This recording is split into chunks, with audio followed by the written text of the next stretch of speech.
It is Motor time. City, Dan Campbell, and the Talk Detroit about- Lions. What a hunk. Yeah.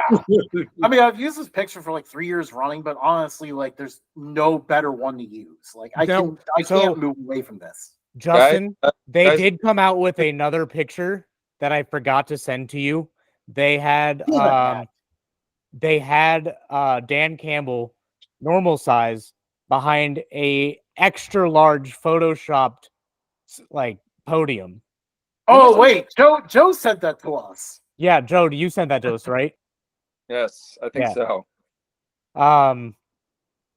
That's the picture that we actually could have used because that actually that encapsulates this pretty well. That would have been perfect. I guess before I let Joe take it away, your guys, do you think the Lions had some self-awareness of what their problem was? Just look at the key additions. I mean, Yeah, they swing for the fences, right? When you know what your issue is, right? Like pick here, pick some there, and get some, draft some, sign some free agents, get some corners, man. So they got DJ Reader to stop the run. That was one big hole. As long as he's healthy, they're gonna have no problem doing that. Terrion Arnold was an absolute steal in this draft for them, and then pairing him with Brian Branch, this is gonna be a sick defense. With Carlton Davis and Amik Robertson. Yeah, and then and is a great fill for Jonah Jackson.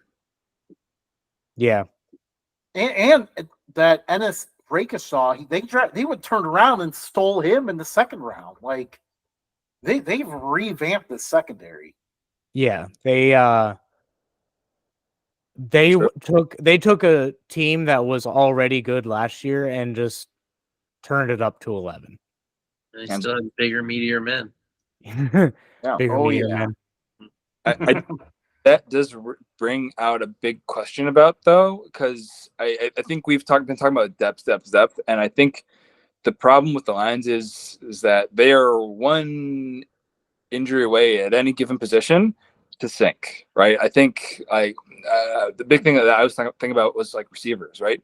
You have Sun God, you have Jameson Williams, and then kind of drops off from there, right? Like you have a 5'10" white guy named Tom Kennedy out of Bryant. Yeah, pretty much, right? So depth is going to be massive. Again, O-line, if it stays healthy, awesome. If it doesn't, there might be some gaps to fill. And is that going to pan out? Hard to say. So I think health is going to remain to be the big thing for them. Can they stay healthy? Can they continue to lead the charge? Keep up what they did last year into this year? Go from there. Honestly, my big thing, I don't think they do it without Ben Johnson. I really don't. I think it was huge that Ben Johnson decided to come back, not be a head coach, and still nail down like unfinished business. So I think, in my opinion, that was probably the biggest thing to happen in NFC North was Ben Johnson deciding to come back for the most part. I agree. Ben Johnson, Aaron Glenn, and Dan Campbell are probably the best trio of coaches in the NFL. I mean, they're really doing it up there. I mean, got to the NFC Championship last year, almost won. They should have not just almost won. They should have won that game. They thoroughly dominated that first half and just collapsed in the second half. I think Niners just got lucky. There are a lot of like lucky plays that just kind of like were more or less handed to them. How they cut certain like fly balls and how certain penalties at certain times. Yeah. It was like the most Lions second half ever. Like it was the first time all year that we watched a half of Lions football, and we're like, same old Lions. You mean the Lions Charger is what you're saying? I think the Lions themselves. I don't know about the Chargers though. I think I don't know. They may be lacking depth at wide receiver. I get that. I think I don't know. Yeah, I was gonna say. Lions I honestly like. I always felt like bad for the Lions. Like you always felt like bad for because like they were like the like small cousins. You didn't want to be around. They're annoying. You didn't want to kind of like share space with them. Now And they're they big cool go up and cousins. they're like, oh, okay, all right, I see you. They lack depth at wide receiver, and I think they're going to be a run first team. I think Jahmyr Gibbs 100%. and what's his name? David Montgomery. Thank you, David Montgomery. Yeah. I think they're just going to feed that duo. And Jared Goff got paid this year. I mean, he's going to be slinging that thing to Amon-Ra either way. But I mean, you also have to look at it is if anything happens to Jared Goff, they're grooming Hendon Hooker to be their future quarterback. Hendon Hooker. So like maybe we'll see him a little bit to see like in blowouts or whatever, just to see what he can do. So they can like, because they got to start preparing a little bit before Jared Goff gets too old and it's too late. Because I think their window just opened, and I honestly think the Lions' window is going to be open for a while. And I think the nice thing about Hendon Hooker was like he was still recovering last season too, right? He was going through all stuff, right? Now you have a fully healthy Hendon Hooker that you can really kind of see unleash like when like the time provides for it, and like see where that goes. Like why not? Jordan Love situation, but just Lions and worse. Jordan Love has to be on the team for like 3 more years.